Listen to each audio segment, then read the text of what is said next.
Le monde a vécu une semaine dramatique.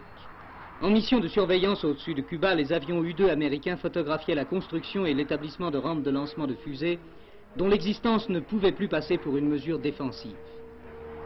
Or, Cuba n'étant qu'à 200 km, les côtes américaines jusqu'à New York étaient tenues sous le feu des fusées à courte portée, tandis que les engins à moyenne portée menaçaient les 2/3 des territoires des États-Unis.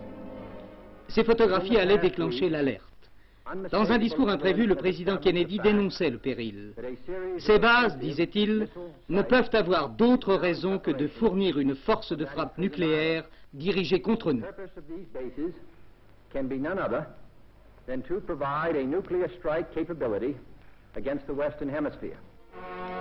Il lançait en même temps le poids de la flotte américaine dans la balance en décrétant le blocus pour tout équipement militaire offensif à destination de Cuba.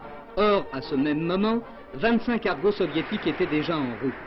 Qu'allait-il sortir de la rencontre? Les cargos accepteraient-ils le contrôle? Tenteraient-ils de forcer le passage? Les heures commencèrent à se faire lourdes. Sur la côte américaine, les radars étaient déjà en état d'alerte. On suivait dans les caves des états-majors la marche des cargos, dont certains, disait-on, étaient porteurs de fusées à charge nucléaire. Or, les consignes étaient strictes. Si les cargos tentaient de se soustraire au contrôle et prétendaient continuer leur chemin, l'ordre était de tirer. C'est dans cette atmosphère que le Conseil de sécurité se réunit d'urgence. Plainte de l'URSS accusant les États-Unis de piraterie par la bouche de M. Zorin. Plainte de Cuba. Plainte des États-Unis par la voix de M. Stevenson.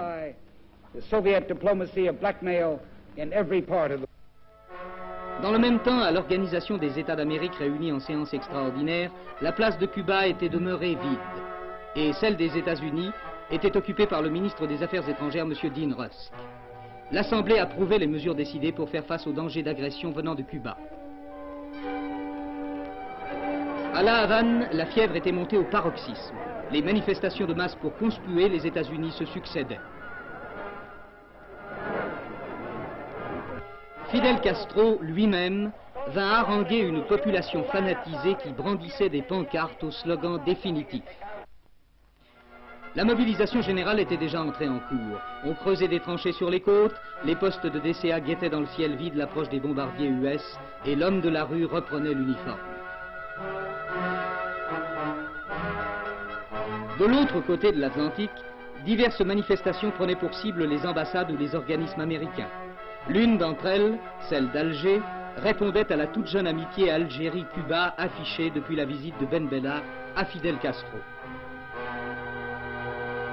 Qu'allait-il sortir de cette fièvre dangereuse?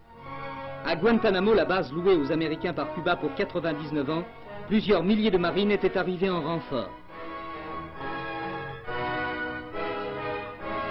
Par contre, femmes et enfants étaient évacués. Tout était possible. Et puis, le miracle de la sagesse et de la fermeté eut raison de la fatalité des dangers en chaîne. Khrouchtchev détourna ses cargos et annonça la destruction des rampes.